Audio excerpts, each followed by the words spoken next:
Thank you for tuning into the devotions. We love you meeting with us, and especially those of you that meet us early in the morning.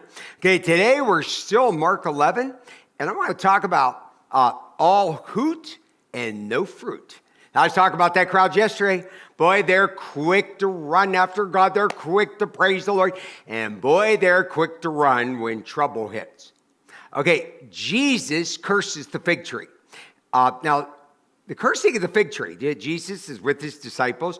There's some deeper meanings in that, which I don't have time to get into this devotion. But they come across the fig tree, and just so you know, the fig tree has always represented the people of Israel. And so he comes to the fig tree, and it has all these beautiful leaves. And then when he gets into the leaves, there's nothing there. It's just real pretty to look at. There's nothing there. You know, that's how some Christians are. We see these people like, oh yeah, here they are. You know, they know the Lord, and they got a big smile on their face, and they come to church. And then you realize it's an empty tree. If they have to produce fruit, they're not going to do it. Look at Mark 11, verse 12. So he's coming along, he sees a fig tree. It says Jesus was hungry. They're going there to get some figs off the tree. And seeing it in the distance, the fig tree and leaf, he goes with his disciples to see if he could find anything on it. And when he came to it, he found nothing but leaves. It was good for nothing. It's just kind of pretty to look at. Some of you are married to somebody like that. I know, I'm just saying.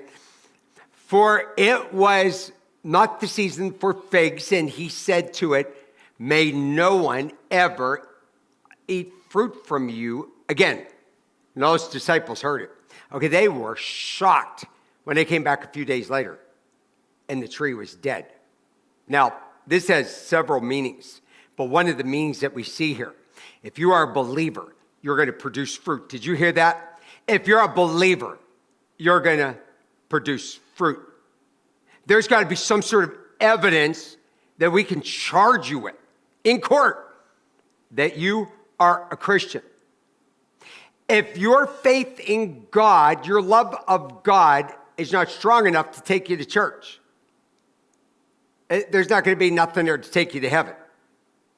If your faith in God is not strong enough for you to want to do something for him, to sacrifice for him, to follow him, you are standing in a very frightful position. I'm just warning you. I'm not saying anything here. I can't do that. God is the only judge. I'm telling you because I care. And so he curses the fruitless tree that represents people, just so you know that. He that would have fruit must climb the tree. Okay, so if you're a Christian and you want to have fruit, got to climb the tree. I'm just telling you right now, you want to live for God, you want to serve God, you got to pay a price. People don't want to pay a price. You know, if you need to lose some weight, you have to go on a diet. A diet isn't fun. It takes a lot of work. You want to get your body in shape, it takes a lot of work. You want to become debt-free and not be under the burden of finances that is destroying families.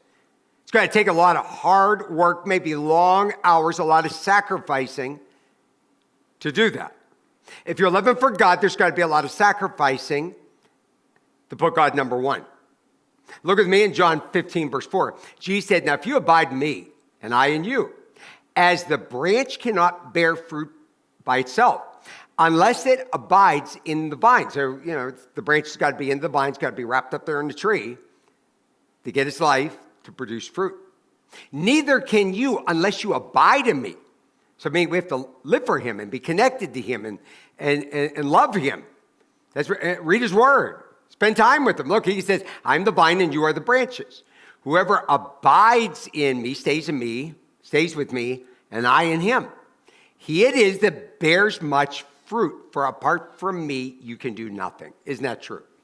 Can't do anything without God. Look here.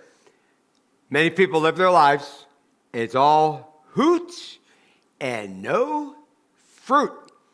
Let's all start producing some fruit today, living for the Lord.